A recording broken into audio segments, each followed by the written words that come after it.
আচ্ছা, জীবনে কখনো কোনো মৃত ব্যক্তিকে গোসল করিয়েছেন? যদি কখনো সুযোগ হয় তাহলে সেই মৃত ব্যক্তিকে গোসল করাবেন।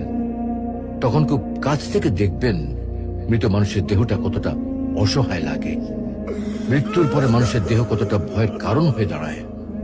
সুযোগ পেলে রাতে লাশটা পাহারা দেবেন, তখন বুঝতে পারবেন প্রিয় মানুষটার লাশ রাতের বেলায় আপনার কাছে কতটা অদ্ভুত লাগে, কতটা ভয়ের কারণ হয়ে ওঠে, কতটা আতঙ্কের কারণ হয়ে যায়।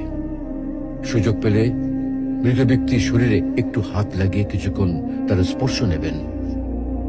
আপনি তখন উপলব্ধির সুযোগ পাবেন এই পৃথিবীতে বিশাল প্রভাব প্রতিপত্তি মৃত্যুর পরে কতটা নির্যাতনের রূপ নেয়। সুযোগ পেলে আপনজনদের লাশ কবরে নামাবেন খুব আগ্রহ নিয়ে।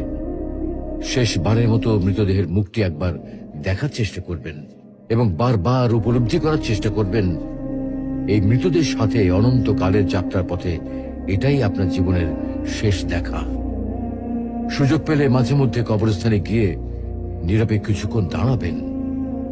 এরপর মনে মনে চিন্তা করবেন জীবনের লাভ ক্ষতির হিসাব। এই মৃত মানুষগুলো এই পৃথিবীতে কি করে গেছেন, কাদের রেখে গেছেন। যাদের রেখে গেছেন তারা কি কখনো এই মৃত মানুষগুলোকে স্মরণ করার জন্য কবরস্থানের আশেপাশে একটি বারের জন্য দেখতে আসে?